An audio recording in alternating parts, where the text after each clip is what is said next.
Professor, desculpa te mandar um áudio, mas a Maria Antônia pediu para eu abrir a sessão, que ela estava no trânsito. Eu entrei na sala, já estou na sala, mas eu não consigo ver o lugar para iniciar a sessão. O senhor consegue me direcionar?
Olá, gente, tudo bem?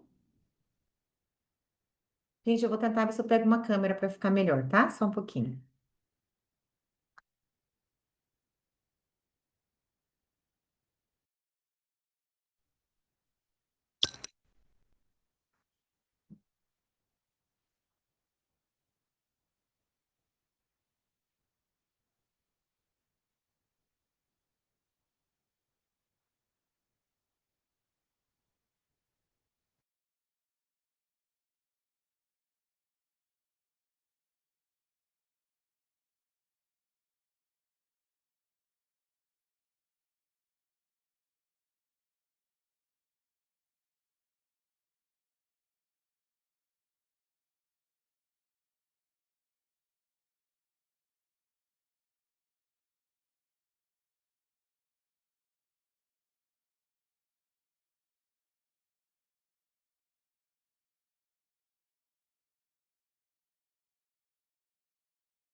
Olá, boa tarde. Oi, Janiane, tudo bem? Tudo bem, professora, com a senhora? Tudo jóia. Ixi, mudei a câmera, ela travou aqui de vez. Deixa eu ver se ela Por isso que eu volta. chamei a senhora, porque ficou travada, eu fiquei sem saber se É, era a minha internet. não, menina, é a minha câmera. Deixa eu ver, qualquer coisa eu vou... Ah, acho que agora entrou. Tava só fazendo função. Ixi, vou ver se ela fica aqui quieta. Ih, se ela não ficava, é do computador mesmo.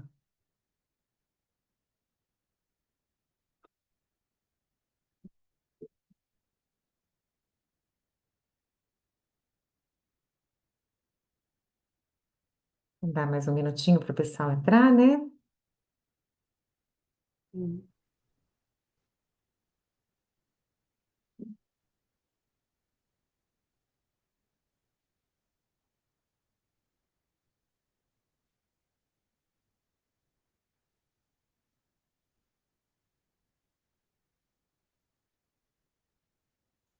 Como é que será que tá? Tem uma parte acontecendo no presencial, né? Tem, tem. Hum. Eu entrei aqui, eu falei assim, nossa, cadê as pessoas? Só É. estava eu.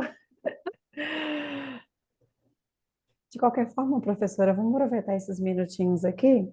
Eu sou Janiane, sou assessora suplente aqui junto com a Maria Antônia, né, que vamos Maravilha. acompanhar a senhora. Eu sei que a senhora já fez o contato com a Maria Antônia, vocês já conversaram, né? E nós duas que não Isso, tínhamos contato ainda. Eu vi que é uma sessão com 3 trabalhos para isso. serem apresentados, então a gente está um pouco mais tranquila em relação ao tempo, né? Esse atraso.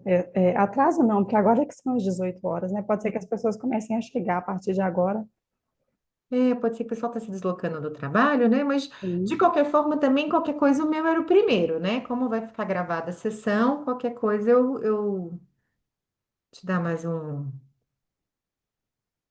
par de minutinhos aqui, né? Ver se o pessoal sim. entra. Mas tá ali, né? Eu acho que hoje em dia, como fica gravado, o pessoal acaba se fiando muito disso também, né? Ah, qualquer coisa depois eu assisto. Assistir depois. É.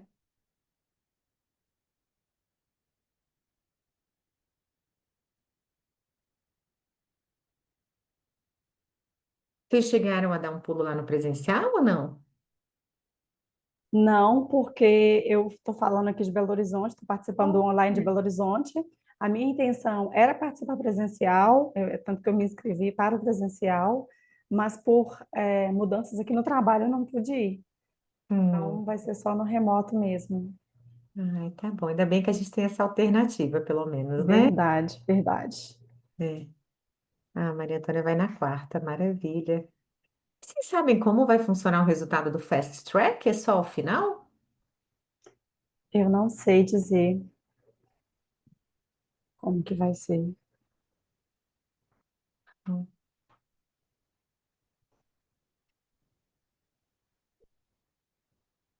Opa, a Kézia entrou. Boa noite, Kézia.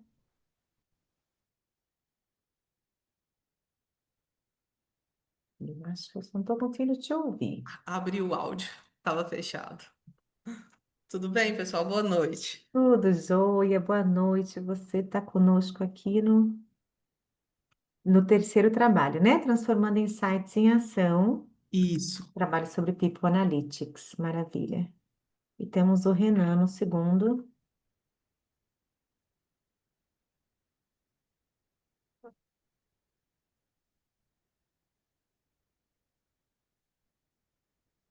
Maria Antônia, Janine, deixa eu tirar uma dúvida sobre a questão do controle do tempo. Vocês controlam por aí depois os artigos? Querem que eu controle para a gente ficar nos nossos 15 minutinhos? Sim, podemos controlar. Eu É, não sei se a Maria Antônia já está conseguindo falar, mas se ela não tiver com qualquer dificuldade no áudio eu fico aqui e dou o suporte. maravilha. O que vocês acham da gente ir começando devagarzinho? Para a gente seguir o horário, né? Pode ser? Sim, pode Sim. Então ser. tá. Muito prazer a todas, né? Sejam muito bem-vindas. Muito bom estar aqui no Fórum Feminino, né? Acho que vamos seguir, a gente segue a ordem da apresentação, né, Janiane e Maria Antônia? A gente segue. Então, começo eu, se o Renan entrar, vem o Renan, depois segue a Késia com People Analytics. Maravilha. Vou compartilhar aqui os slides com vocês, então.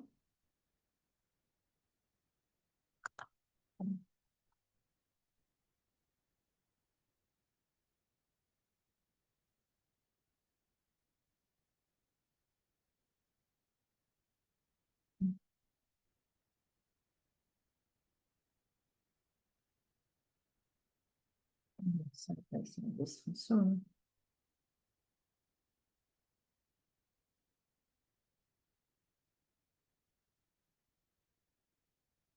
Tá aparecendo para vocês? Maravilha. Geniane e Maria Antônia, se eu vou tentar me controlar aqui no tempo também, mas se eu passar dos 15 minutos, vocês podem me avisar que eu acelero para finalizar, mas eu tentei colocar dentro do tempo. Esse artigo ele foi fruto do meu doutorado, né? Então foi uma pesquisa que a gente realizou com muito carinho. Meu orientador é da PUC-Rio, e eu fiz esse trabalho com a orientação de um orientador da Universidade de Massachusetts, que foi bastante útil nessa parte de aproximação com as empresas. Bem, o que que motivou a pesquisa? Foi a gente pensar em como o conteúdo visual e textual dos anúncios pode mobilizar e aumentar as visitas às lojas físicas, né? Então, a gente vê hoje um mundo muito dirigido pelo mobile marketing. A gente está o tempo inteiro sendo impactado, né, por mensagens de WhatsApp, mensagem de push, mensagem de social. Mas a gente sabe que hoje em dia a gente ainda tem muito mais de, né, mais de 70% aí da receita do varejo, ela vem da loja física.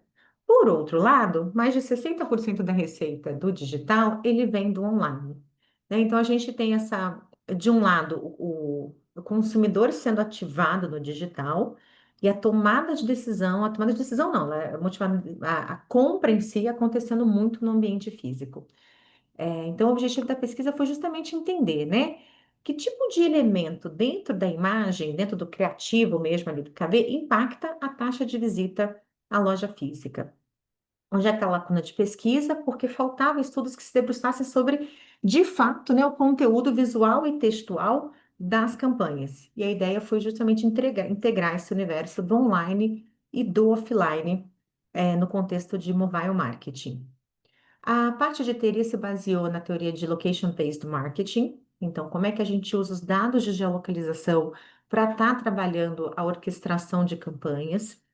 Um outro conceito importante foi o de online to offline, ou seja, como é que eu integro esse universo do digital com o físico, como é que eu uso as campanhas mobile para eu estar gerando tráfego para o universo físico, e principalmente a questão do marketing contextual, né? Essa questão da mensagem certa na hora certa para a pessoa certa, né? O tempo, o local e o conteúdo da mensagem como direcionadores do resultado. Como começou? A gente tinha um contato com chamava Inloco a empresa, ela inclusive foi comprada pelo Magazine Luiza e ela era responsável por uma série de campanhas de mobile marketing no Brasil. Então a gente começou, eles tinham, então são campanhas assim de Starbucks, de Boticário, de Natura, todas feitas com geolocalização.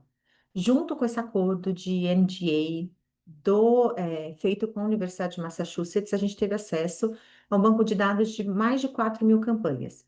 Então, a gente tinha acesso tanto ao criativo quanto ao resultado real, se o usuário foi ou não foi àquela determinada loja. Quando a gente analisou essa base de mais de 4.000 campanhas, a gente viu que algumas estavam com dados faltando, a gente se baseou em 1.753 campanhas que tinham dados de geolocalização. Essas campanhas envolviam 76 empresas, entre médias e grandes, mas a unidade de análise foi a campanha, né, e não a empresa. E para isso a gente trabalhou com a SedTech, parceira da Microsoft. Ferramentas que a gente usou na análise, o Cloud Vision, Python e o NVivo.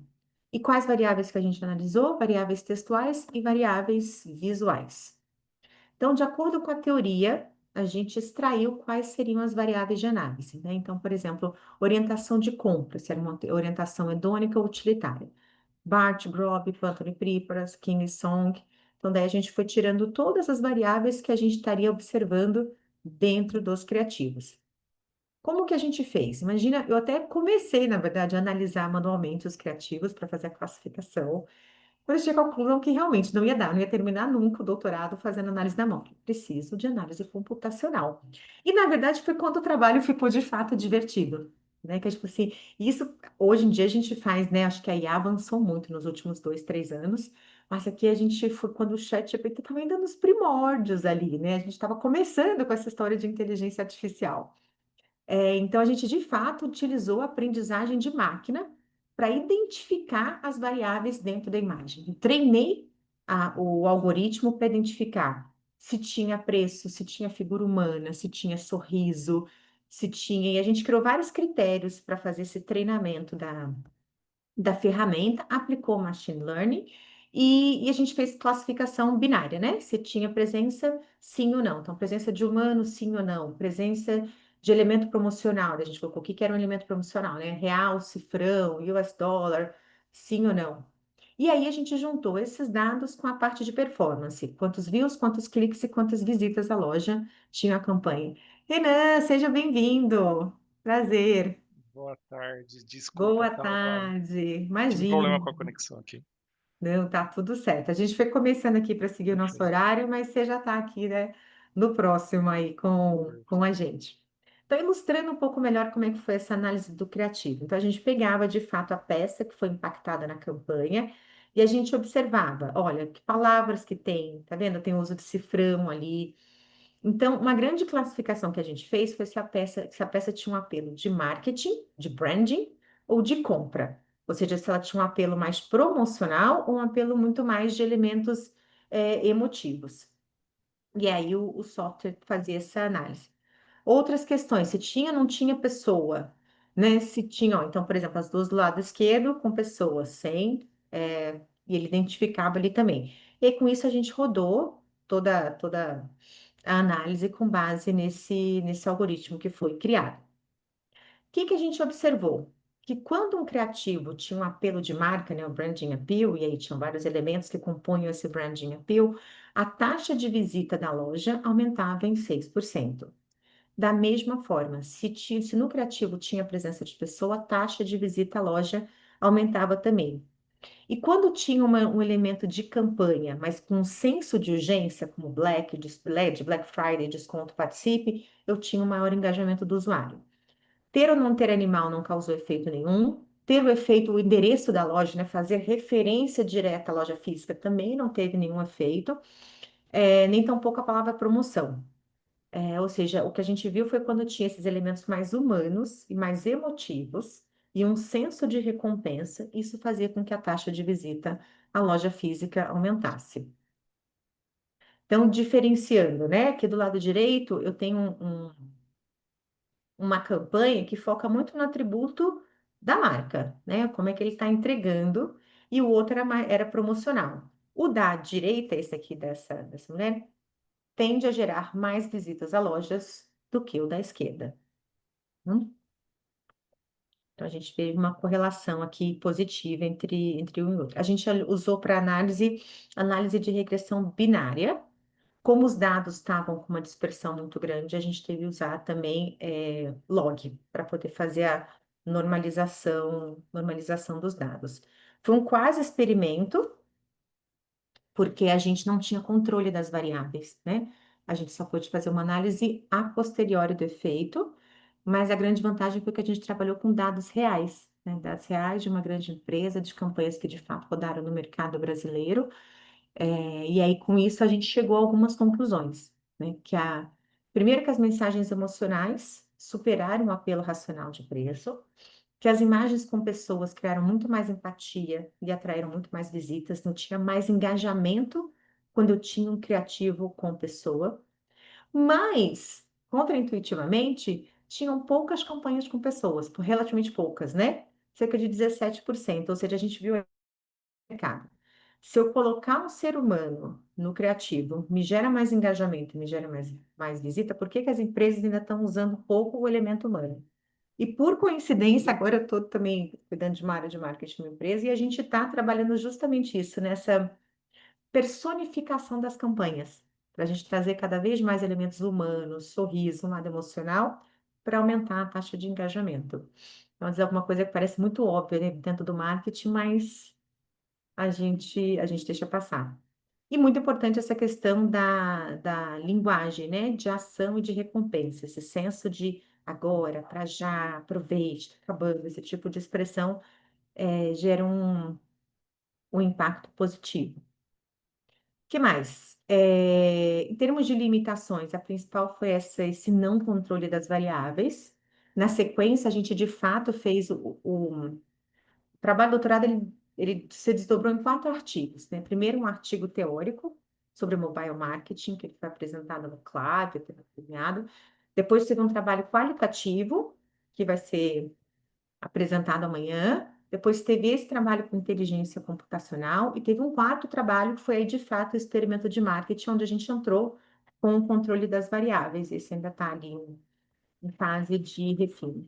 Sugestão de pesquisa futura é que a gente trabalhe alguns enclaves específicos, né, alguns setores para medir, e que sejam feitos mais experimentos de marketing fazendo essa manipulação das variáveis para a gente testar esses efeitos. Então, o que que a gente observou de conclusão, né? Que o mobile, de fato, foi a ponte entre o digital e o físico, ou seja, ele ajuda nesse processo de tomada de decisão do consumidor, ainda que a compra não se efetue no ambiente digital, que campanhas com apelo de marketing de presença humana criam conexões emocionais, e que essas conexões emocionais, elas se traduzem em visitas reais às lojas. Ou seja, né, o nome do artigo é o Canto da Sereia, né? Assim, o que a gente faz para atrair o cliente para a loja física. Então, o que a gente conclui é que a melodia do Canto da Sereia são campanhas que falam com o consumidor de forma humana, relevante e oportuna. É isso, gente. Muito obrigada. Esse foi um breve resumo aí do artigo. Acho que eu fiquei até no tempo, né? Acho que até sobrou uns minutinhos. Fiquei tão Sobrou uns preocupada com minutinhos. passar. É. Vocês querem deixar as perguntas para o final? Como vocês preferem fazer? Como é que está o padrão, Maria Antônia e Janine? Olha, pelos que eu participei, geralmente era entre as sessões. O palestrante apresentava o artigo, faziam as considerações, e aí a gente seguia para a próxima. Mas fiquem a critério de vocês, o que vocês acharem melhor. Pode ser alguma? Acho que pode. Pode ser. Vamos fazer entre as sessões, acho que já que o tema tá, acho que oportuno, né? Não sei, alguém tem alguma pergunta? Eu posso abrir, Renan, fica à vontade. tá? Achei bem legal e eu achei interessante essa questão do humano, né? E a gente enfrenta bastante isso. Uma dificuldade que a gente tem aqui, principalmente quando a gente fala dessa questão, é o tipo de imagem que a gente pega. Eu não sei se você chegou a testar um pouco isso, né? Porque os bancos de dados, eles são muito europeus e às vezes eles não tangibilizam o público brasileiro, né? A população mesmo, né? Eu não sei se talvez aproximar um pouco mais o banco de imagem para o perfil da nossa população também faria uma diferença. Eu não sei se você chegou a testar isso ou se você acha que isso é relevante. Eu acho que é um bom tema de pesquisa futura, né? Porque a gente, como a gente treinou, eu acho que estava bem no começo de aprendizagem de marketing, Uhum, de máquina, né? E, na verdade, eu não sou de ciência da computação, eu sou de marketing, mas apaixonada por esse legal, universo aí de tecnologia. Então, o que a gente treinou foi para identificar se tinha ou não tinha um ser humano. Mas acho legal. que hoje, com a capacidade computacional que a gente tem, dá para treinar. Se assim, eu estou falando de um biotipo brasileiro, estou falando de um biotipo europeu, isso tem efeitos diferentes, acho que dá uma pesquisa até bem interessante, até para incentivar com que a gente tenha mais representatividade nas campanhas, né? Perfeito. Hoje eu trabalho num grande banco e a gente faz um esforço muito concreto para trazer representatividade brasileira para as campanhas, né? Mas é claro, eu entendo que quando você tem estruturas, né?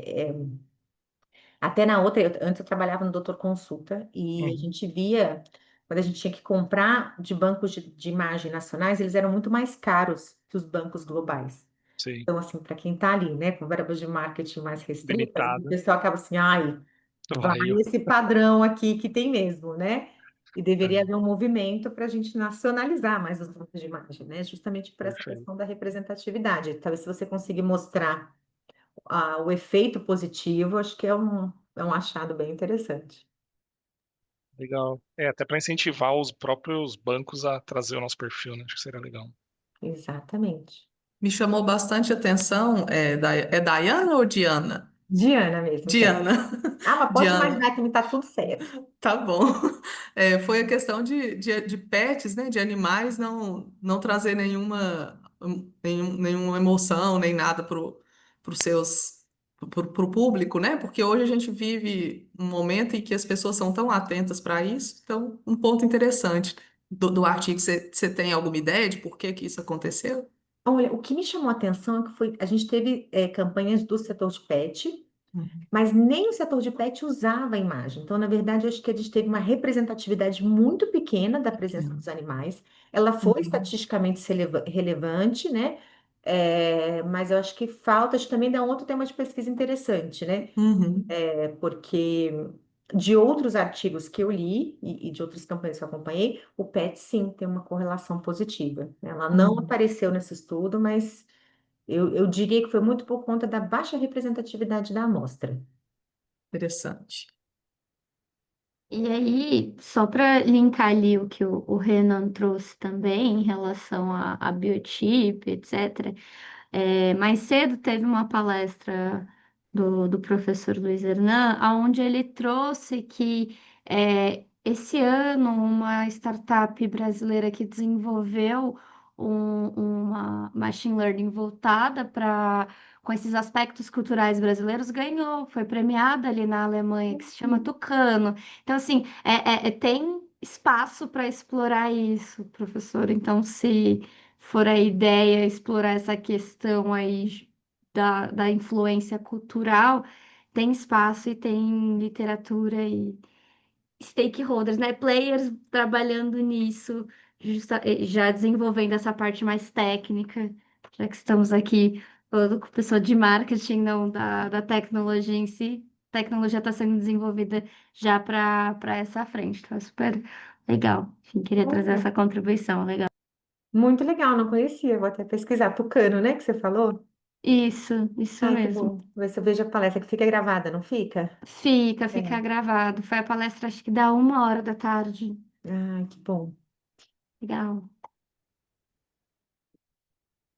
Muito bom. Mais Boa. algum ponto? Seguimos com o Renan? Pois a Kézia na sequência, né? E, boa, então acho que podemos seguir, Renan. A palavra é toda sua. Tá, deixa eu compartilhar aqui.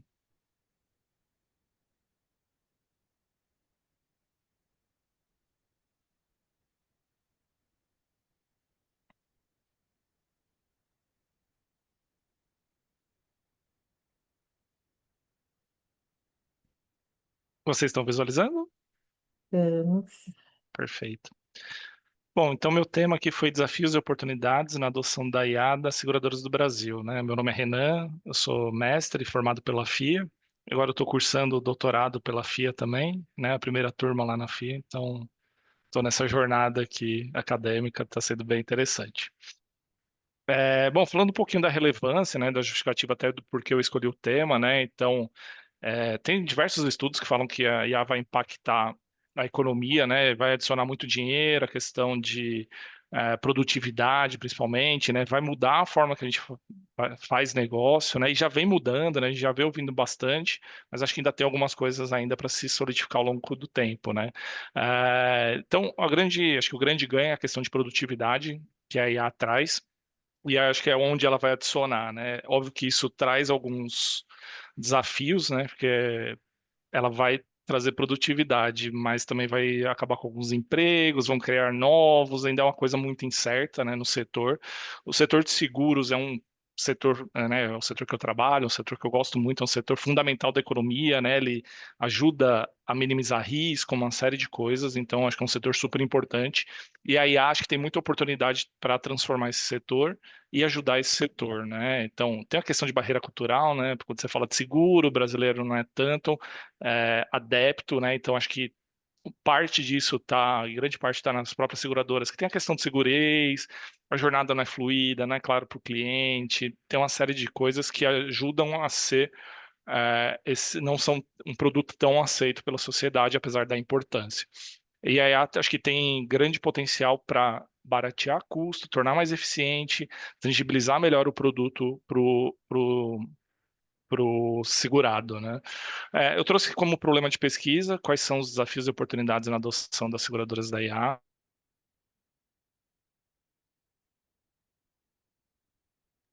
Eu perdi o O áudio. objetivo geral era específico, eu trouxe.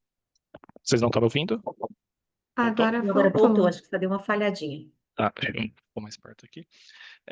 O objetivo específico era propor um framework de evolução de maturidade de IA, identificar os principais desafios e oportunidades na adoção e tentar identificar o nível de maturidade das seguradoras na adoção de IA. Falando um pouquinho do setor de seguros, é interessante que o setor de seguros é um setor muito antigo, né? Então, a primeira apólice data lá de 1347, no Brasil de 1800. É um setor conservador, né? Extremamente, a gente lida com risco, né? Então, não é um setor que é ousado, né? Então, é nesse cenário que a gente atua, né? Tem bastante oportunidade. Essa questão, né? Melhorar processo interno, verificar novos produtos. Então, é um setor, ao mesmo tempo que é engessado,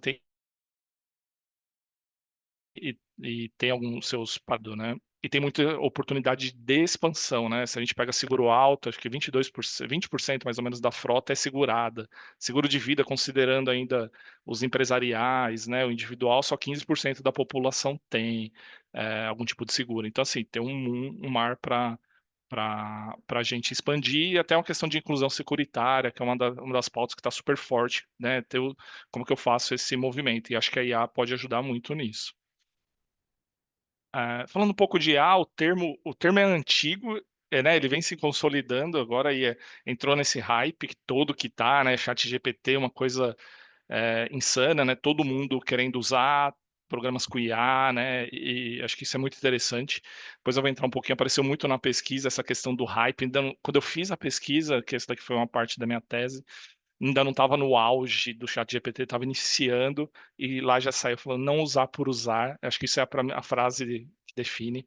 Então, o termo é de 1956, né? Ali começou. Então, é um termo muito antigo. Ele teve o inverno da IA, que eles consideram ali década de 80, mas foi por mais uma questão de processamento computacional, né? Então, agora a gente vê toda essa velocidade, né? Aqui eles até falam de quarta revolução industrial, porque a gente melhorou muito nossa capacidade de armazenamento, capacidade de processamento, os algoritmos. Então, a nuvem acho que veio trazer toda essa expansão, né?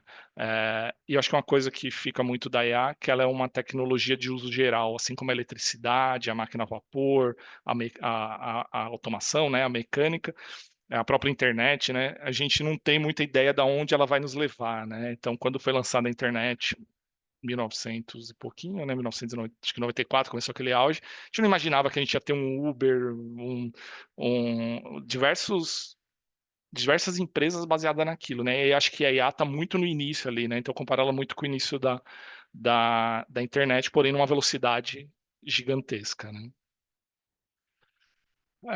Aqui falando um pouquinho, né, tem os desafios, né, a questão de falta de transparência, o viés, a segurança, a responsabilização, né, quando é uma tomada de decisão, às vezes é uma questão de um simples crédito que aí a toma a decisão, mas pode ser uma decisão de vida ou morte quando está dirigindo um carro, né, então quem será responsável? Acho que isso ainda é uma coisa que tem que avançar muito. Fora isso, os impactos econômicos e sociais, né, se eu substituo toda uma mão de obra, o que que essas pessoas vão fazer? Como que eu vou qualificar? Como que eu vou tratar, né, essa questão, né? Fora isso, ainda tem a questão de aceitação organizacional, né? Tem uma defesa do próprio sistema, né? As pessoas que vão ser substituídas, né? Então tem um pouco disso. A questão de risco, né? Principalmente em seguradoras, é uma empresa conservadora, né? Então tem uma questão de adoção ainda muito forte, né? E eu acho que agora a gente está num momento de transição, né, para feeling economy, né, que a gente fala que as capacidades humanas ali serão mais exaltadas, né, a questão do sentir, né, o ser humano mesmo será mais valorizado, né. Então a gente ainda está fazendo essa transição e a gente vai ver muitos impactos daqui para frente. Eu acho que uma questão que a gente vai aprofundar bastante é a questão da estrutura organizacional. Acho que isso a IA vai mudar muito, né? Agora eu comecei a estudar até para minha tese uma questão de terceirização, equipes híbridas, né? A gente já tem alguns casos, né? Bastante casos de equipes híbridas, né? Mas eu acho que a IA quase sendo um funcionário, né? Alguma coisa vai mudar muito a forma que a gente trabalha, né? Eh, e um dos conceitos que eu trouxe foi a questão do modelo de maturidade, né? Porque como a gente está numa jornada de instalação, né? De adoção, então as pessoas ainda ficam muito perdidas, né? Em que momento eu tô, que momento eu não tô, como que eu posso atuar nisso? Então, aqui eu acho que o trabalho veio propor um framework. E o que que como que eu trabalhei? Eu peguei uma revisão de literatura do Sadiq, ele trazia 15 modelos de maturidade de IA. Eu escolhi 3 desses 15 que eu entendia que fazia mais sentido e criei um modelo a partir deles, né? Então ele tinha 3 níveis, né? Inicial, intermediário e avançado, com 4 dimensões, que era a interação com IA, força de trabalho, gerenciamento de dados e a própria estrutura organizacional. Então esse foi o primeiro framework que eu construí com base nos 3 artigos desses autores. E esse framework ele serviu de validação. Então trabalhei com esse framework, eu validei com os especialistas de IA para ver se fazia sentido, se não faziam. Então eu coletei as percepções deles e criei um outro framework que foi onde eu fiz a validação do nível de maturidade das seguradoras. Então, como que eu fiz isso? Eu fiz entrevistas com especialistas, dividido. Então, foi uma entrevista com especialistas, né? A minha metodologia, a coleta de dados. Então, a primeira etapa, deixa eu ver se está aqui. A primeira etapa foram com os especialistas de IA. Então, eu entrevistei 6 especialistas em IA e eu fiz 6 perguntas. Uma primeira para validar o framework. Eu perguntei para eles, cada um deles, como que ele via cada um dos níveis, e depois só que eu apresentei o framework para ver se fazia sentido ou não, porque eu queria também coletar a percepção deles sem o viés do framework apresentado, para ver se fazia sentido, e depois a gente fazer a validação propriamente dito. E duas perguntas sobre os desafios, como eles viam os desafios e oportunidades nas seguradoras. E uma segunda etapa foram 6 entrevistas também, com especialistas em seguradoras, que aí sim eu explorando os desafios e oportunidades das seguradoras brasileiras, né, com relação à adoção de IA, e como que eles posicionavam, com base naquele framework validado, as seguradoras em nível de maturidade. Aqui foi o framework final, com poucos ajustes, assim, de modo geral, o framework estava muito, como foram 3 artigos que embasaram o framework, eles adicionaram poucas coisas. Uma coisa que eu achei interessante, que foi a interação com IA. Eles não acreditavam que a IA fosse atuar 100%. Eles, principalmente em casos ambíguos, né? A IA não vai muito bem nesses casos ainda. Eles acham que sempre vai ter um desvio para o ser humano, então nunca vai ser algo 100% automatizado, eles acham que em casos de ambiguidade, principalmente, a IA vai acabar desviando para um humano tomar a decisão. E saiu já lá atrás a questão de compliance muito forte, de ter uma área que cuidasse disso, como é que essa IA toma decisão, quais as coisas como que ela está, como se uma curadoria, né? Algo nessa linha. Então, assim, o que saiu de resultado? Primeira coisa, dados. Acho que dados é uma coisa, um obstáculo gigantesco. Eles se enfatizaram muito. Não adianta você colocar IA em cima de um processo que está ruim. Vai continuar ruim. Eu, às vezes acho que a IA é, é, é um milagre, né? Ela faz milagre, não. Mas se você tiver dado ruim, vai sair resultado ruim, né? Então, e nas seguradoras, você tem muito isso, e a gente identificou muito isso na pesquisa, porque muitas seguradoras são junção de várias seguradoras, tem muitos sistemas legados, então o dado hoje é um grande desafio até para a adoção de IA. Então, muitas vezes o que acontece, as pessoas criam projetos de IA, mas o básico ali, que é um dado bem fundamentado, não está pronto. Questão de mão de obra, acho que aqui a mão de obra é sempre um desafio, né? Porque é uma mão de obra, principalmente quando você vai para a implementação de projetos de IA qualificada, você mexe muito com matemática, estatística, uma série de coisas ali. Então, CT isso é um pouquinho. A cultura conservadora, né?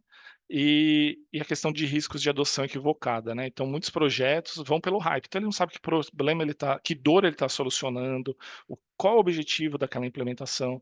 Se que nem eu falei, os dados estão de qualidade. E se aquele projeto, se aquele projeto que ele está implementando, ele realmente vai solucionar uma dor, e se o processo, se não é só um problema de processo, né? Então, acho que eu vejo muito assim, né?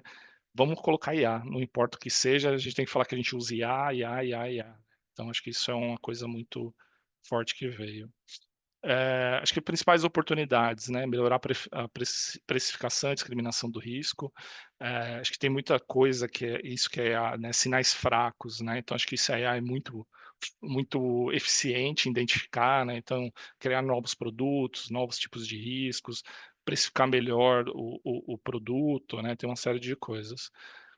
Acho que a própria jornada do cliente, hoje o produto não é simples, né? E a gente está falando de seguro, é um mundo de seguro, né?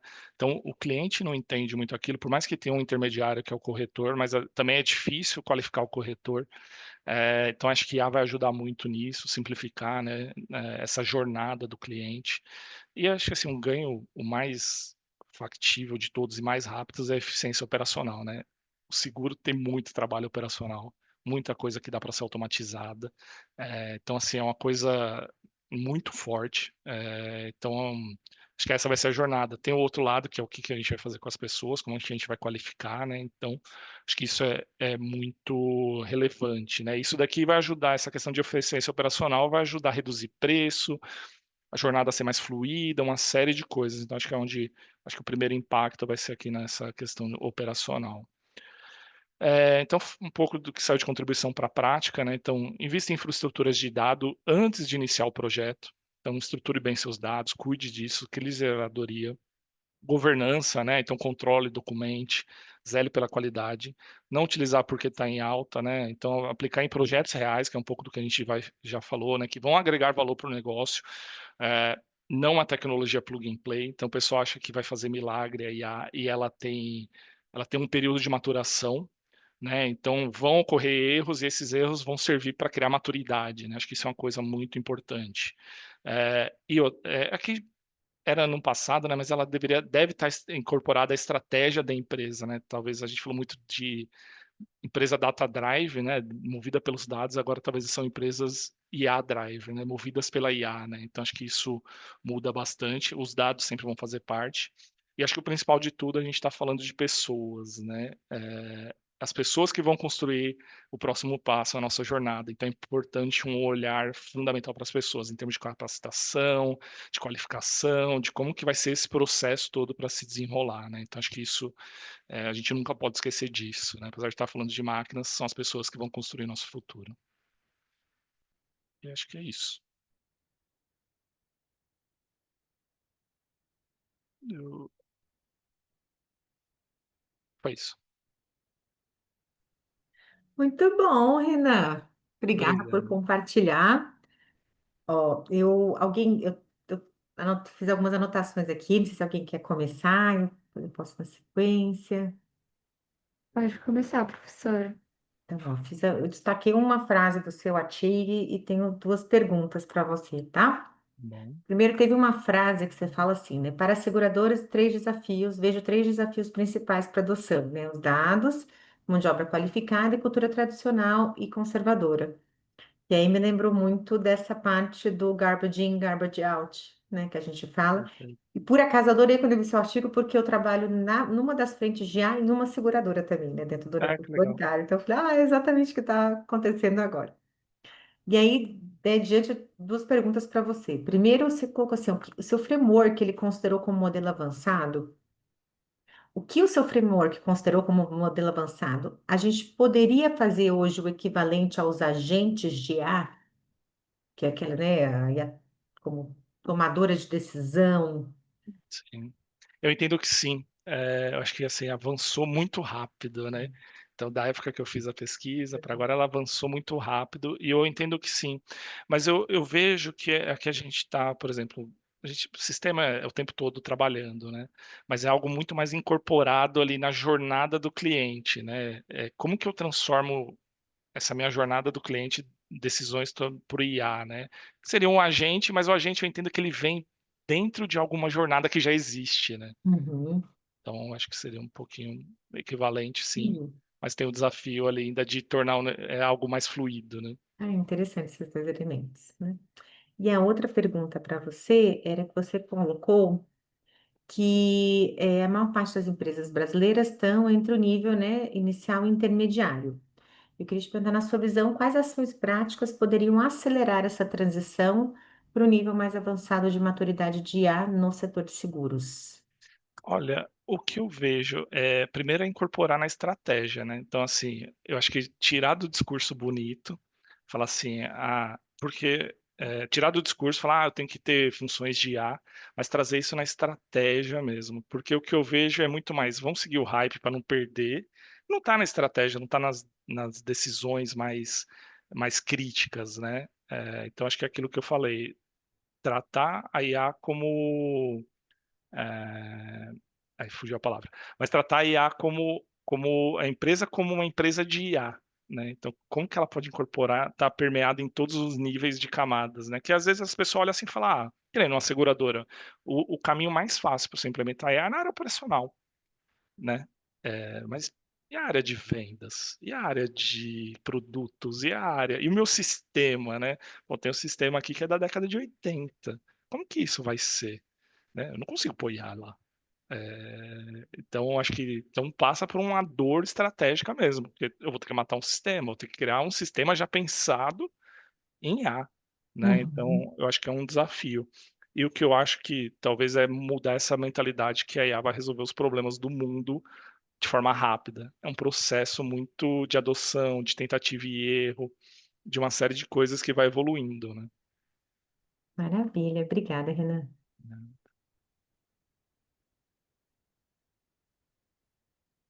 Mais alguma dúvida, consideração? Não, acho que as que eu tinha vão bem em linha com o que você trouxe, professora. Eu Os demais. Pode falar, Giane. posso. Geniane. Não, eu achei interessante porque faz a gente pensar.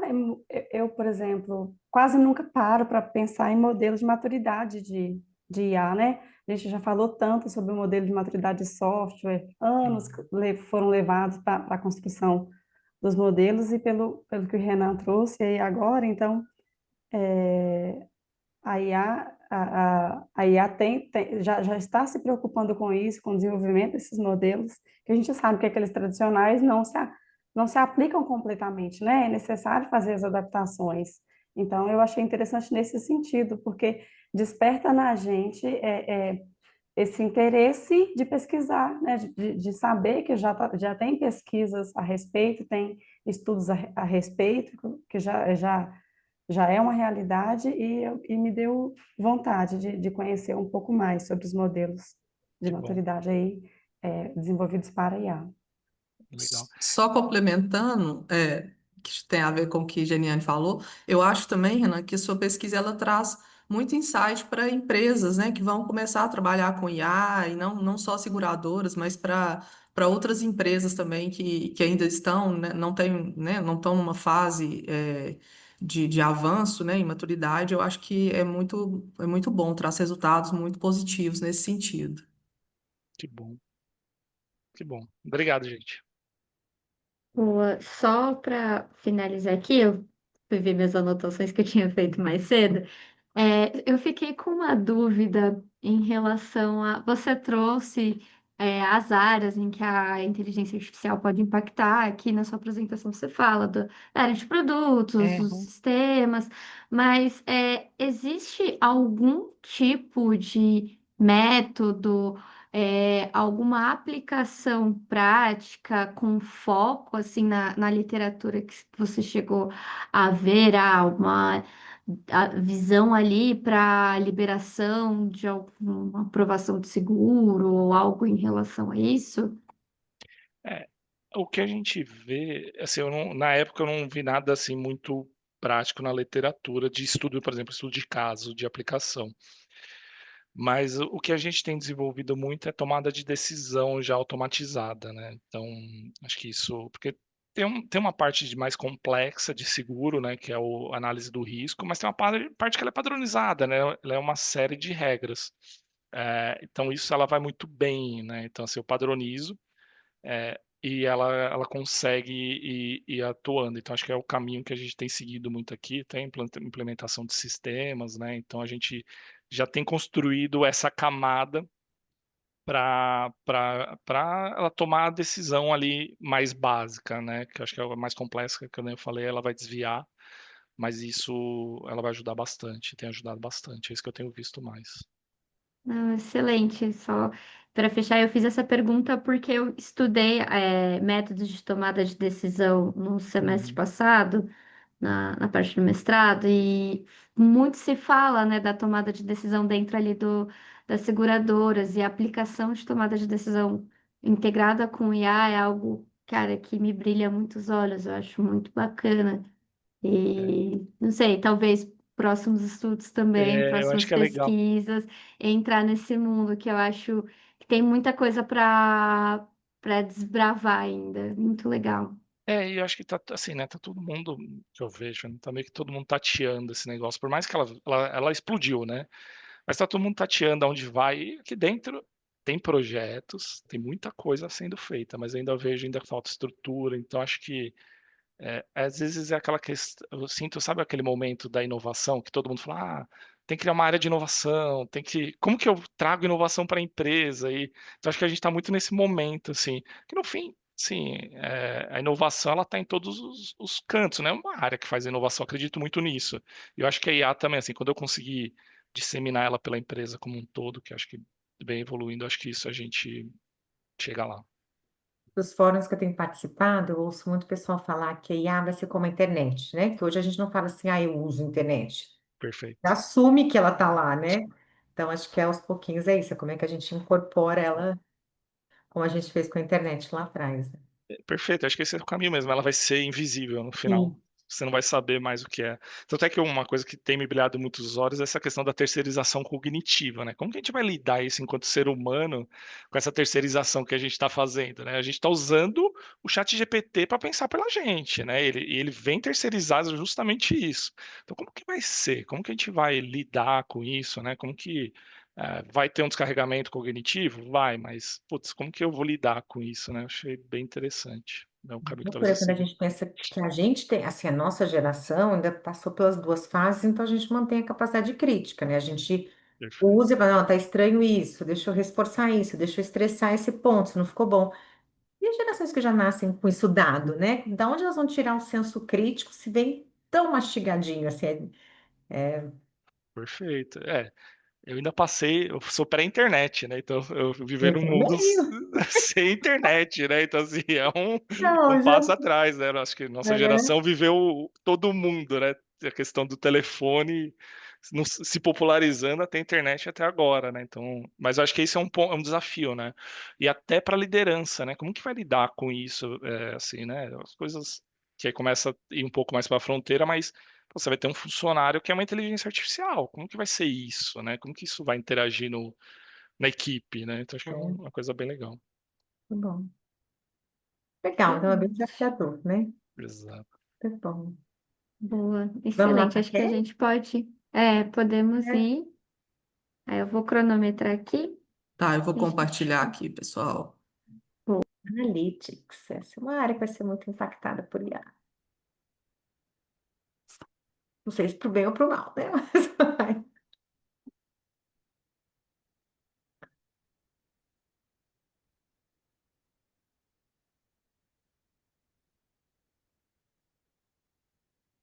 Vocês estão visualizando, pessoal?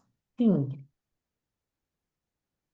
Ok. Bom, eu não sou da área de tecnologia também, né? Eu sou da área de administração. Eu sou professora da PUC Minas e esse trabalho ele foi resultado de um trabalho que eu orientei, de um TCC, né? De dois alunos que eu orientei lá na PUC e eles não conseguiram vir apresentar, então estou apresentando o trabalho deles.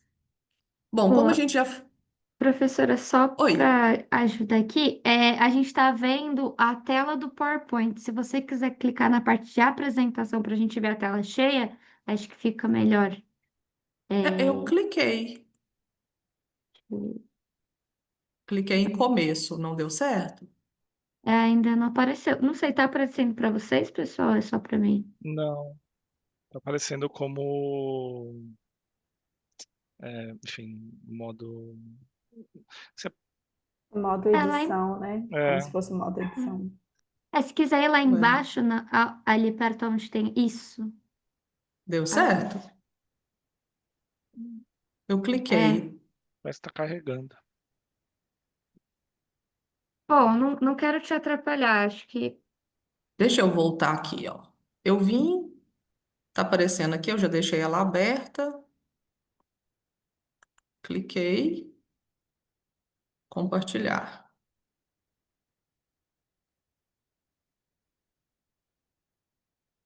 Apresentar do começo.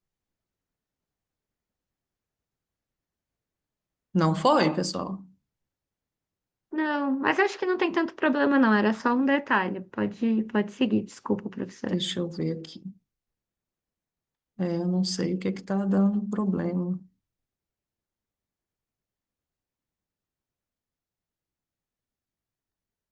Não foi mesmo. Bom, eu vou começar então, senão a gente vai atrasar também, né? Fique em paz. É, Então, o título é Transformando Insights em Ação, o papel da tomada de decisão baseada em dados no sucesso de People Analytics nas organizações. Introduzindo, né, falando um pouco sobre essa era da informação e da tecnologia e também na forma como ela interfere nas decisões estratégicas que as organizações elas tomam. Havendo então um crescente interesse também da aplicação dessa tecnologia na área de gestão de pessoas, né, que é onde vem o People Analytics. Então, principalmente porque as organizações elas apresentam alguns desafios, né, que é a dificuldade em gerir as métricas sem muita clareza, os riscos também numa tomada de decisão que se dá somente por intuição e na necessidade de dados também para sustentar, né, as decisões que as organizações tomam diariamente. A gente tem alguns benefícios que são observados na literatura, que é uma base sólida para decisões estratégicas, a identificação de tendências e também uma melhoria significativa na produtividade e satisfação dos colaboradores a partir do uso do People Analytics. O objetivo geral foi analisar o impacto da integração de análise de dados na tomada de decisão relacionada à gestão de pessoas sobre os resultados da área de RH, incluindo a gestão, a retenção de talentos, bem como também a obtenção de insights estratégicos para a organização. Especificamente, a gente buscou analisar como as empresas elas estão integrando as análises de dados na tomada de decisão, né, voltada para pessoas, avaliar o impacto do uso de análise de dados no RH, com ênfase na identificação, atração e retenção de talentos, e comparar as diferentes estratégias e ferramentas que têm sido usadas em People Analytics, buscando demonstrar sua eficiência na geração de insights estratégicos e também na melhoria do desempenho organizacional dos colaboradores. Professora, desculpa te interromper, mas é que ele não está mudando de slide. É porque ele não está indo, né, na apresentação. Né? Você quer tentar, vocês parar de compartilhar e tentar de novo? Porque às vezes acontece isso. Eu dou Eu aula também, vou, de vez em quando isso acontece comigo no Zoom. Aí eu eu saio. vou parar de compartilhar e vou salvar ele em PDF, talvez dá certo, né? O que que vocês acham? Pode Uma ser. boa Eu acho que tentativa. pode ser também. Deixa eu ver aqui. É porque se não for, ele não vai passando.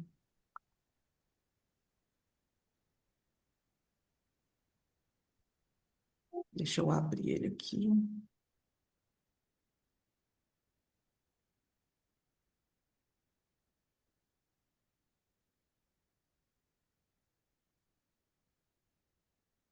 Na PUC, gente, a gente usa o Teams. E eu não estou muito acostumada com o.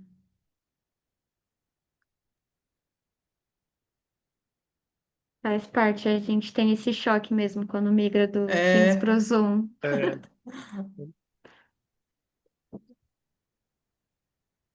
apareceu para vocês? Foi. foi. Então Aí, agora foi. agora tá indo, né? Só um minutinho aqui.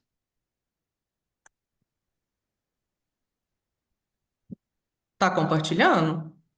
Tá ótimo, agora tá. Tá. Bom, então, esses foram os nossos objetivos, né?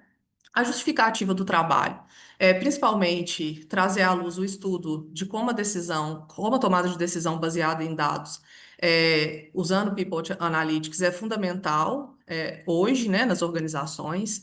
O People Analytics também, a literatura mostra que ele mudou a visão que se tem sobre a área de RH, né, e foi muito significativa essa mudança.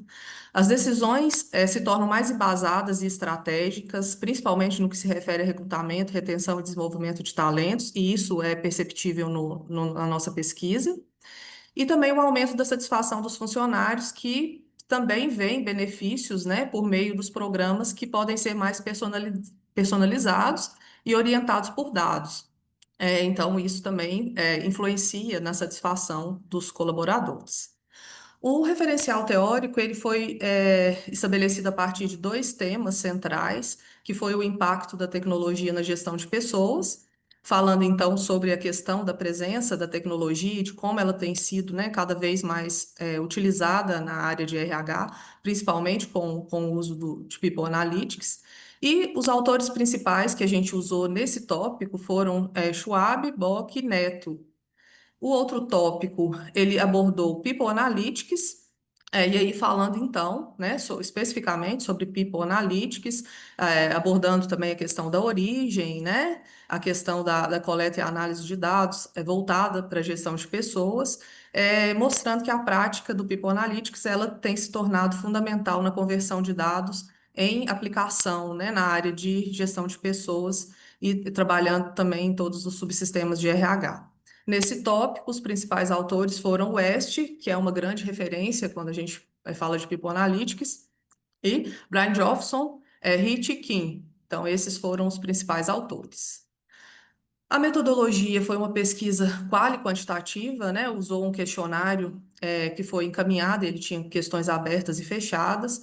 Foi também considerado bibliográfica, uma pesquisa de campo e exploratória.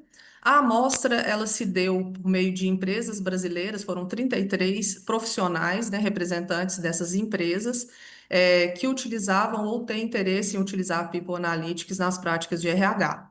E aí a gente tinha alguns critérios que eram as empresas que utilizam a ferramenta, né? Empresas que possuem um departamento estruturado de RH também, e a diversidade em termos de setor de atuação. A gente não buscou investigar um setor apenas.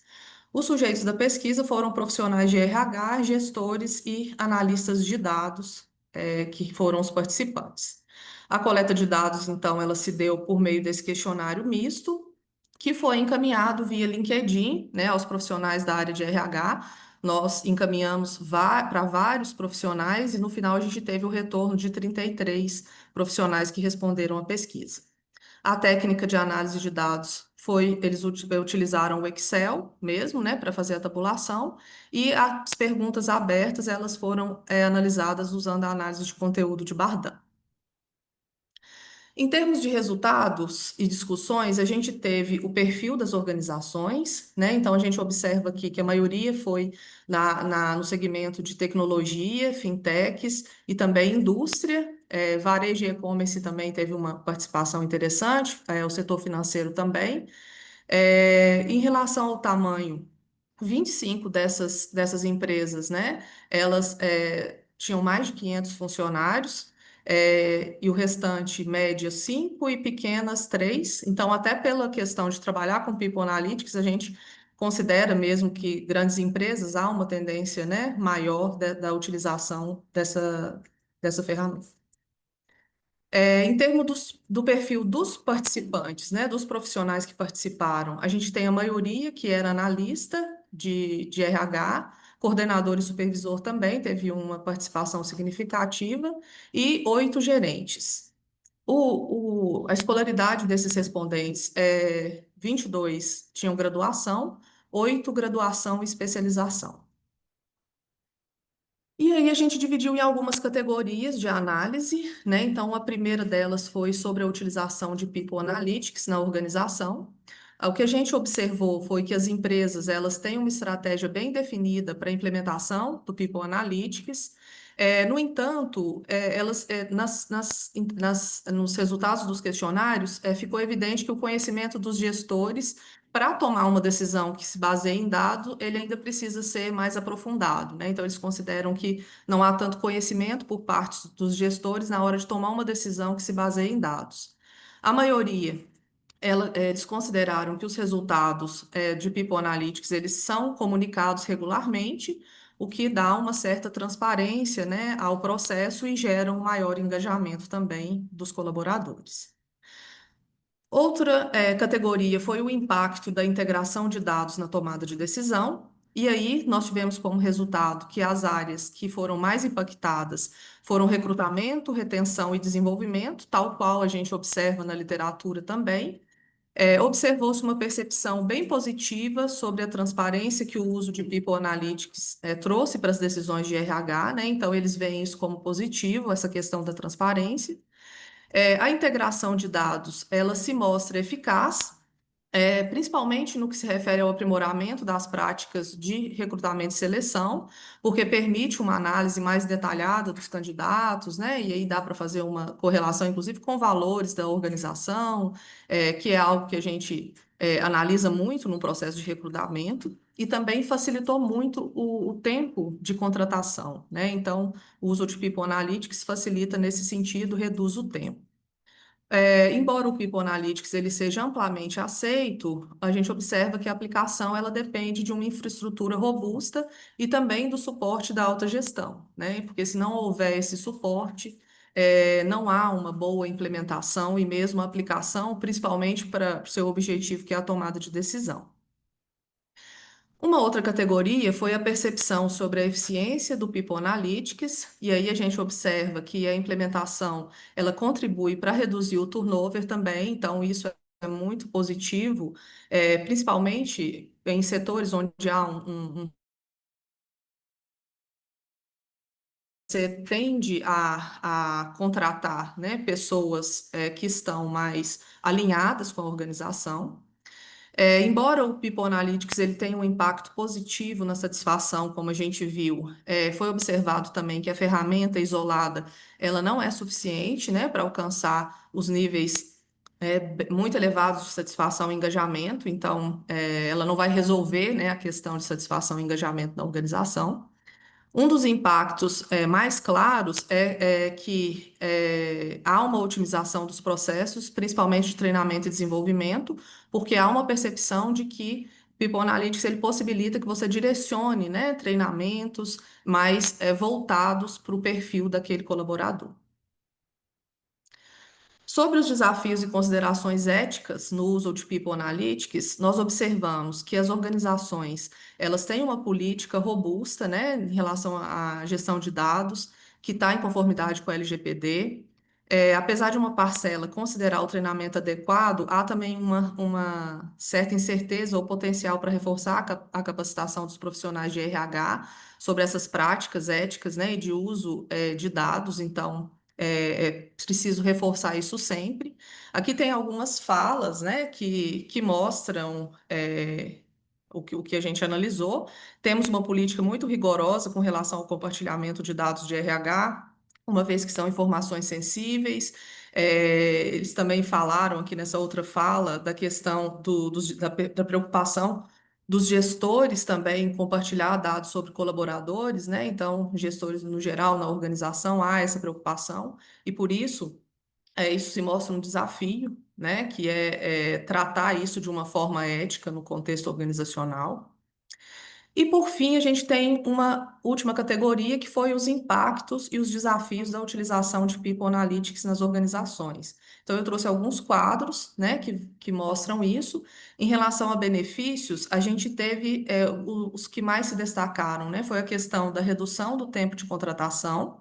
Então, todas as etapas que incluem recrutamento, seleção e aí, né, a socialização e contratação dos colaboradores, eles se mostram um benefício. E também a personalização do treinamento, né? Que, como eu falei, possibilita que você tenha treinamentos voltados para o perfil daquele colaborador. Outro quadro traz os desafios éticos e legais, né? Então, há uma preocupação com a questão da conformidade com a LGPD, e também a questão da falta de treinamento, né? A equipe carece de capacitação em ética e práticas analíticas, é uma das falas, né? Então, é preciso que haja, né, se volte mais para treinamentos que trabalhem esses aspectos éticos do uso dos dados. A gente teve também a avaliação das ferramentas, né? Então, a maioria aqui, né, 28, eles avaliam a facilidade de uso, né? Que há uma facilidade de uso dos dados com o People Analytics. A integração com os sistemas de RH das empresas também foi mencionado. As funcionalidades abrangentes, né? Então, a gente vê que eles consideram, né, eles avaliam como, a maioria avalia como positivo essa utilização. E o impacto na tomada de decisão por setor, né? Tecnologia e fintechs, a gente observou que o impacto são as decisões mais assertivas em planejamento e retenção. A indústria, melhoria na eficiência e alocação dos recursos, eles acham que impacta mais.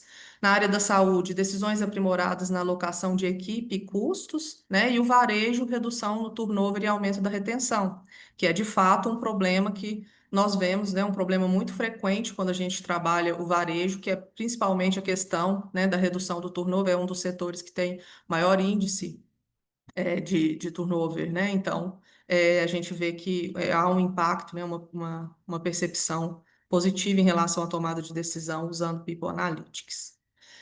Em termos de considerações finais, a gente observou que a integração de dados no processo decisório, ela tem bastante vantagens, né? Então, a gente observa que se apresentam a personalização de estratégias de recrutamento, redução de turnover, o desenvolvimento, né, o treinamento dos talentos de uma maneira mais direcionada. Ao mesmo tempo, os resultados destacaram também a capacidade do People Analytics de alinhar o capital humano aos objetivos organizacionais, né? E aí, dessa forma, reforçando a centralidade das pessoas no sucesso corporativo também. E aí, por fim, considera-se que o People Analytics ele é mais do que uma tendência, né? É uma abordagem transformadora para o campo de RH, com potencial para integrar análises objetivas às práticas humanizadas de gestão, né? Uma vez que a gente enfrenta grandes desafios, atualmente na área de RH, ele se mostra, então, né, uma abordagem que pode auxiliar muito nesse sentido. Essas são as principais referências, né, que nós utilizamos. E é isso, pessoal. Eu agradeço, peço desculpa pelos contratempos aí com o compartilhamento. Ah, imagina, Guedes, é ótimo. É muito bom. É, alguém quer começar com alguma consideração, alguma questão? Teve uma frase, Kézia, que você colocou, que eu achei Uhum. interessante, que você falou assim, a maioria dos respondentes indicou que a implementação do People Analytics contribuiu para reduzir o turnover. E eu te pedi para comentar um pouco mais sobre esse impacto, né? Se ele foi porque a gente está recrutando com People Analytics as empresas estão recrutando melhor ou porque elas estão fazendo de fato um monitoramento mais próximo da performance do funcionário e como? Eu enxergo, Diana, embora a gente não tenha entrado muito nesses pormenores na pesquisa, mas pensando na literatura, né, e na realidade que a gente vivencia nas organizações hoje, eu acho que é as duas coisas, né? Porque você tem condições de contratar um colaborador que tem um perfil muito mais adequado para a empresa, né? Então, acaba que todos os processos, né, quando eles utilizam-se quando se utiliza um People Analytics, ele tende a ser um processo que vai gerar um resultado, né, mais positivo, que atende melhor as expectativas da empresa em termos desse colaborador, porque é um grande problema que muitas empresas enfrentam, né, principalmente aquelas que têm um turnover alto. O problema está justamente no recrutamento, né, na incapacidade, muitas vezes, de recrutar uma pessoa que é adequada à organização. E também porque eles vão, esse colaborador, né, ao entrar na organização, ele vai ter condição de ter o seu caminho muito melhor definido, né, a partir do seu perfil. Principalmente, como aparece, né, na questão do treinamento e desenvolvimento, né? Então, de não mais a gente ter políticas de RH que se voltam para qualquer, né, colaborador, mas que possa se analisar o perfil dele, quais são os anseios dele, o que que ele espera da organização. Então, acho que trata-se das duas questões. Maravilha, obrigada. Boa. Não sei, professora Diana, você tem mais algum ponto? Não, acho que do meu lado está tranquilo. Obrigada, Maria Antônia. Boa, só puxando aqui, aí acho que em conjunto ao que eu tinha comentado com o Renan também, curioso que eu tinha falado de tomada de decisão, aí veio a Kézia apresentando um trabalho de tomada de decisão. Cara, muito legal o seu trabalho, eu achei super interessante, super bem escrito o seu trabalho. Parabéns aí, Kézia, Obrigada. junto com seus alunos, ficou um trabalho excelente. Eu tenho dois pontos. People Analytics é uma ferramenta de tomada de decisão. A minha dúvida quais são os critérios para tomada de decisão? Se isso é uma vertente ali explorada, acredito que sim, mas eu senti falta de entender quais são os critérios para tomada de decisão dentro desse método aqui, dessa ferramenta de People Analytics. Talvez isso vai entrar ali, puxa, qual que é o objetivo da tomada de decisão? Mas também talvez uma sugestão aí de Uhum. evolução da pesquisa, até porque você já tem respondentes aí, então talvez avançar com essa análise aí de critérios para tomada de decisão. E aí a minha outra dúvida era para fechar isso, o que que vocês esperam seguir, se vocês querem seguir com esse projeto, querem evoluir, publicar esse trabalho, mas por curiosidade mesmo. Certo. Bom, Maria Antônia, a área de gestão de pessoas ela é muito ampla, né? Então, assim, em termos de definição desses critérios, eu acho que vai estar muito de acordo com os subsistemas de RH na organização, né? Porque aí você vai ter critérios diferentes, né, para cada um desses subsistemas. Se a gente está falando de recrutamento, de seleção, de treinamento e desenvolvimento, de processo de socialização, né? Então, assim, é até um tema muito interessante para a gente analisar, né? Como que isso tem sido pensado em termos de critérios para tomada de decisão, baseado em dados, né? Mas acho que vai muito mesmo dos objetivos de cada subsistema, né? E da forma como ele está alinhado com a estratégia organizacional, que é o que a gente busca sempre, né? O RH ele precisa estar completamente alinhado com a estratégia organizacional para que o processo flua. E em relação à continuidade da pesquisa, na graduação a gente tem isso, né? A gente perde os alunos depois que eles formam, e aí não é bem a minha área, né? Embora eu seja da área de gestão de pessoas, mas trabalhar com as tecnologias a gente está começando agora, né? Mas é algo que eu gostei muito, né? Que eu vi, por ter, né, que ler, enfim, e eu estou orientando outros trabalhos na área também há, assim, grande perspectiva de que a gente continue, né? Inclusive, já tendo, né, algumas ideias, participando das sessões, a gente acaba tendo algumas ideias para continuar. Infelizmente, Igor e Rodrigo, que são, né, foram os alunos orientados, um deles está até fazendo uma especialização, mas foram para a área, né, de empresa, então não continuaram a pesquisa. Mas eu quero mandar para revistas, né, revisar o artigo. O trabalho deles é até bem maior, dá para a gente pegar outros artigos do TCC, né? Então, o TCC acabou tendo objetivos mais amplos, que dá para a gente tirar alguns outros trabalhos também. Mas Não, é isso. excelente, professora. Olha, trabalho super excelente. A temática é muito bacana.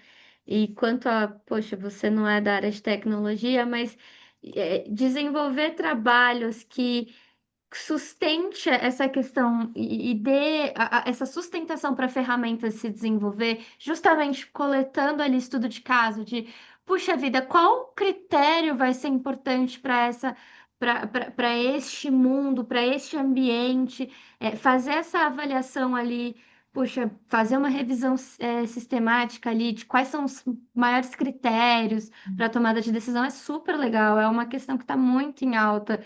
Acho muito maneiro, eu só acho que sou Bacana. um pouquinho monotemática aqui com tomada de decisão, mas puxa, tem muita coisa para explorar. Eu achei muito legal esse trabalho. Espero que você continue pesquisando mesmo sem os seus alunos que foram para a área corporativa, mas muito Isso. legal. Parabéns.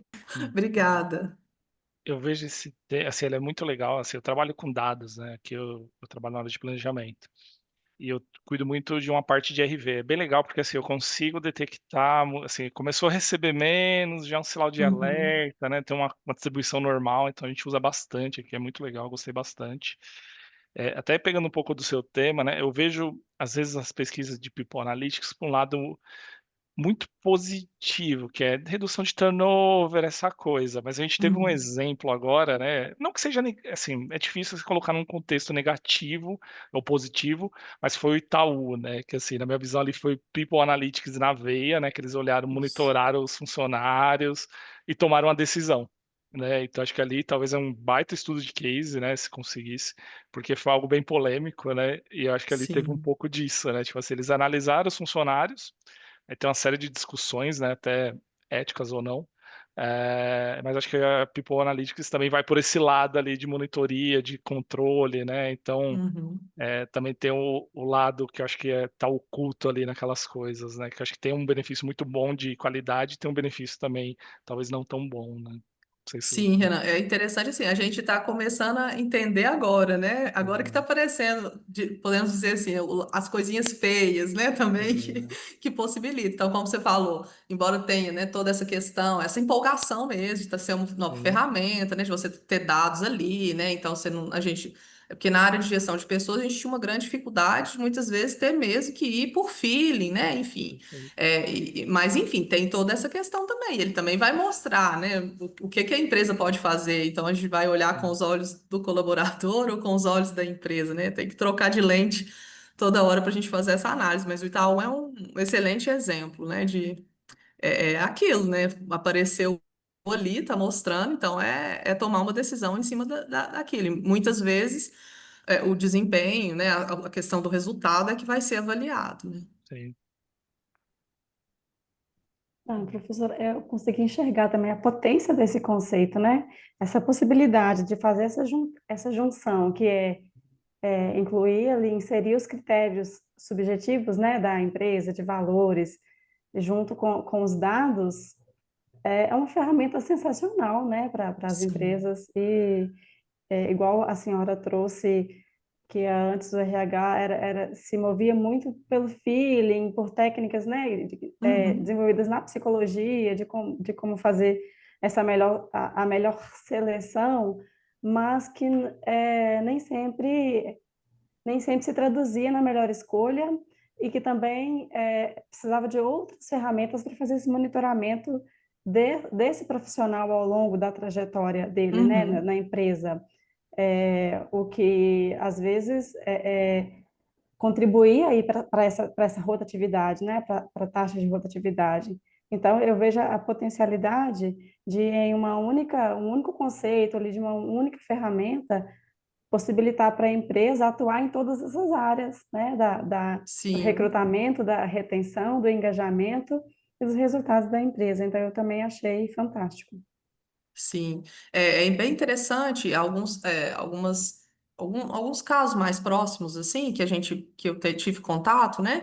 Foi de uma empresa que teve condição de analisar, de tomar uma decisão por meio dos dados gerados a partir de People Analytics, do tempo em que funcionários que são muito importantes para a empresa, eles vão logo se aposentar, né? Então, permite que a empresa já comece a repensar o seu quadro de pessoal ao longo do tempo, para quando esse momento chegar, né? Porque muitas vezes a empresa também não se prepara, e aí depois ela perde, né? Quando ela se deparou com esse dado, né? Peraí, daqui tantos anos eu vou perder esse número de colaboradores, né? Que tem uma tendência a se aposentar e deixar a empresa. Então ela pode começar a pensar programas, né? Ou mesmo começar a desenvolver, né, lideranças para assumir esses cargos.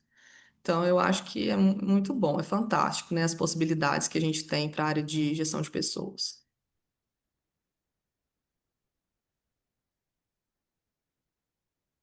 Fechamos? Então, queria agradecer aqui a participação de todos. Obrigada pelas contribuições. Desejo muita prosperidade, bons resultados na quinta-feira, né? E é isso, é um prazer estar com vocês aqui.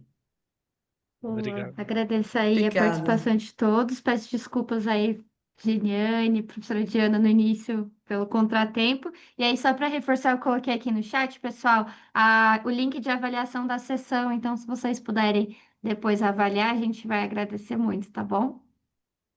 Tá Prazer certo. estar. Perfeito. Então, Fica Obrigado, obrigada, bem. pessoal. pessoal. Boa Obrigada, Boa semana. semana. gente. Tchau, tchau. Tchau. Obrigada, Bom gente, foi um trabalho. Obrigada. prazer. Tchau. Prazer. Prazer. Tchau.